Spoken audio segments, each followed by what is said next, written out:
Hello, my name is Rob and welcome to Metal Monthly. This is a video series where we talk about everything that happened in metal music over the past month. As with the past few things, I'm going to do this all in one shot, in one take, because it's more fun for me and I think it's more fun for you. These get more views now, I don't know why. Anyway, let's begin. What happened in metal music in June? How is it already July? Where is this year going? First off, albums. What is the first album? It is Apocalyptica plays Metallica Volume 2. I mean, it's Apocalyptica. They're fucking awesome. I love Apocalyptica.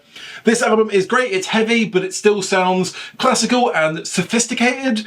But it's Metallica, but it's played on cellos and wind instruments. It's really good. Do you want to hear Metallica without James Hetfield ruining it? Done. Sorted. Here you go. It sounds really good. Genuinely, it goes between classical and actually sounding heavy like Metallica. It's really good. It's a great album. The songs on this album are slightly less well known, but this is Volume 2. They have already done a Metallica album with more of the bigger stuff. This one does have St. Anger and Ride the Lightning, but aside from that, if you're not a huge Metallica fan, you may not recognise them. But yes, as I say, this is Volume 2. All the kind of bigger ones were on Volume 1, which I found out was released 28 years ago. What? Next up, Bon Jovi has released Forever. Is Bon Jovi metal? I don't know, but Wikipedia says that he is, or they've listed him as an album on the metal stuff of this year, so I'm going to review it. Who cares?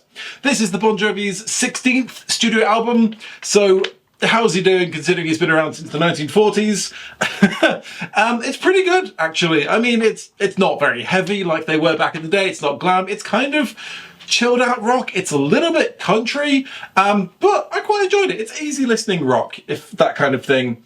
There is a song on it called Kiss the Bride, which he wrote for his daughter's wedding, which I think is the clincher that it's not metal, because he wrote a song for his daughter's wedding. Ozzy Osbourne did not write a song for Kelly Osbourne's wedding.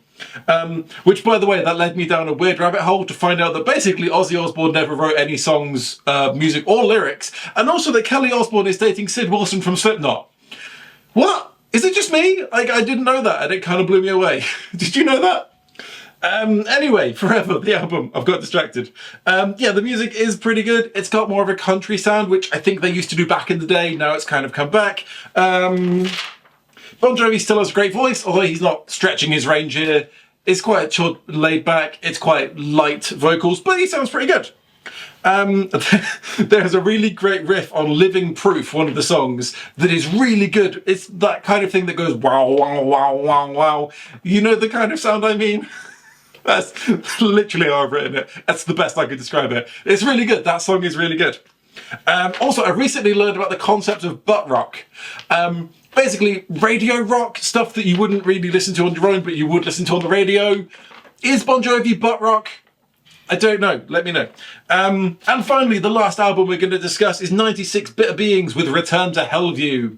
So, I listened to this album because I was like, oh, 96 Bitter Beings, that's a song on a Tony Hawk soundtrack.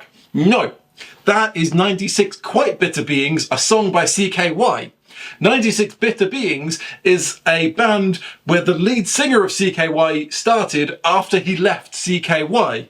So you got that, it's the same guy from CKY, named after a song from CKY, and they now have the drummer from CKY, but it's not CKY. Is that clear? So yeah, I picked this because I thought it was something else, and it's not. But whatever, it's actually a really good alternative metal album. It's very 90s, it's very kind of grunge, new metal kind of thing. It sounds really good. This was the best album I listened to. It's really good. It's got a warped sound with 90s alt metal. Yeah, it's got a driving bass line, and all the elements meld together to make a sound rather than sounding like a singer and a guitarist and a drummer. It just kind of works really together. There's lots of distorted sound here. It's good. It's good. It's grooving in places. It's not overly metal. The songs are not exactly catchy, but you do listen to them. They have your attention while they're playing. It's more of a compliment than I'm making it sound. It is a really good album. Go listen to it. Anyway, next up we have Music Festival Explorer. This is my website where I write about heavy metal music festivals, things like that. This month I have written a blog post about Marilyn Manson and that rumour that we all heard as kids that he had his ribs removed so that he could pleasure himself. It's a rumour that we all heard. It's been around for 20 years. I looked into the actual origins of it. I spent a lot of time working on this. If you're interested, there is a link in the description. Please do check it out. I spent ages working on that. Anyway, finally we have the fun stories from last month. Dave Grohl did a gig recently, or he's doing a tour recently. There's a whole thing where he's got a bit of an issue with Taylor Swift, because Taylor Swift, her fans went after his daughter, and now they've got a bit of a rivalry going. You heard about this? Anyway, this is nothing to do with that. That was just something else entirely different. So Dave Grohl performed Black Sabbath's Paranoid with Geezer Butler recently on stage. It was really cool. There is a video of it. There is a link in the description if you'd like to go listen to it. It's a slower version of Paranoid. Dave Grohl does a pretty good cover of it, but he's clearly trying to do Ozzy's voice, which is a bit weird. I would have preferred listening to Dave Grohl's voice sing it, which reminded me that there's lots of covers of Paranoid out there. So here is a quick review of all the covers of Black Sabbath's Paranoid that I could find. The best version, Black Sabbath, obviously. They wrote it, they did the best version.